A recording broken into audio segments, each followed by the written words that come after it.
अस्सलाम वालेकुम dear students, मैं हूं गुलाम रसूल। हम आज की वीडियो में बात करेंगे रीचेकिंग शेड्यूल पर। डियर स्टूडेंट्स, आज की वीडियो में जो अहम बातें डिस्कस की जाएंगी उनमें सबसे पहले तो हम डिस्कस करेंगे जो रीचेकिंग है वो आपके रिजल्ट आने के कितने दिनों बाद उसके लिए अप्लाई करते हैं और उसकी फ़ीस कितनी होगी। और जब बोर्ड में हम रीचेकिंग करवाने के लिए जाते हैं तो आया कि वो जो हमारा मुकम्मल पेपर होता है उसको रीचेक किया जाता है या उसकी री अकाउंटिंग की जाती है, किन किन चीज़ों को मद्देनज़र रखते हुए हमारा पेपर हमारे सामने लाया जाता है और कौन कौन सी चीज़ें उसके अंदर देखी जाती हैं। डियर स्टूडेंट्स, सबसे पहले अगर रीचेकिंग की बात की जाए, जब आपका मैट्रिक या इंटरमीडिएट का रिजल्ट आ जाता है, रिजल्ट आने के बाद कम से कम 2 हफ्तों के अंदर अंदर, मीन्स रिजल्ट आने के बाद 15 दिनों के अंदर अंदर डियर स्टूडेंट्स आपने रीचेकिंग के लिए अप्लाई करना होता है। जो उसकी फ़ीस होती है इंटरमीडिएट की बिलखुसूस वो 1000 से 1200 रुपये एक पेपर की फ़ीस होती है, जो कि आपने डियर स्टूडेंट जब आपने अप्लाई करना है,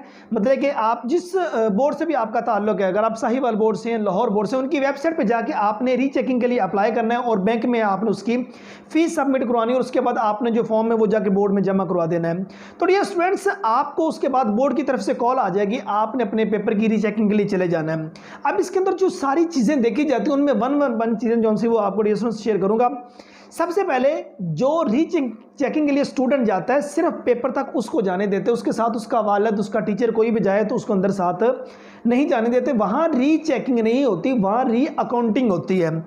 आपका मुकम्मल पेपर चेक किया होता है और आपके पेपर के जो नंबर लगे होते हैं वो तमाम के तमाम नंबर जो वो दोबारा से उसको री अकाउंट करते हैं, उसकी अकाउंटिंग करते हैं कि अकाउंटिंग करने में कहीं किसी टीचर से मिस्टेक तो नहीं होगी। अगर कोई सवाल चेक नहीं हुआ उसको चेक करके उसके नंबर वो लगा देंगे। जो सवाल ऑलरेडी पहले चेक किया उसको वो दोबारा चेक नहीं करेंगे। और ना मतलब आप कहें सर देखें ये मेरा सवाल बिल्कुल ठीक है, 5 नंबर का सवाल है, आपने इसके 2 नंबर दिए हुए, वो उसके नंबर नहीं पढ़ाएंगे, चाहे आपका सारा का सारा सवाल जो है वो ठीक है। री अकाउंटिंग होगी डियर स्टूडेंट्स, री चेकिंग नहीं होती, मतलब वो पेपर दोबारा चेक नहीं करेंगे। जो अगर आपका कोई सवाल रहता है उसको चेक करके उसके वो नंबर लगा देंगे। लेकिन डियर स्टूडेंट्स, बाकी सारा का सारा जो पेपर है वो री अकाउंटिंग करेंगे। 100% में से कम को 3-4% इस तरह के केस आते हैं कि जिन स्टूडेंट्स के नंबर बढ़ जाते होते हैं, अदरवाइज नंबर नहीं बढ़ते, वो री अकाउंटिंग ही करते हैं। री अकाउंटिंग करके आपके सामने पेपर रख देंगे, आप अपने पेपर की खुद मतलब की अकाउंटिंग कर सकते हैं। री चेकिंग उसको डियर स्टूडेंट्स नहीं करेंगे। अगर आपका एक नंबर भी बढ़ जाता है, जितनी आपने री चेकिंग की जो फी है डियर स्टूडेंट्स वो आपने पे की होती है, सारी की सारी फीस जो सी वो आपको डियर स्टूडेंट्स वापस मिल जाती है।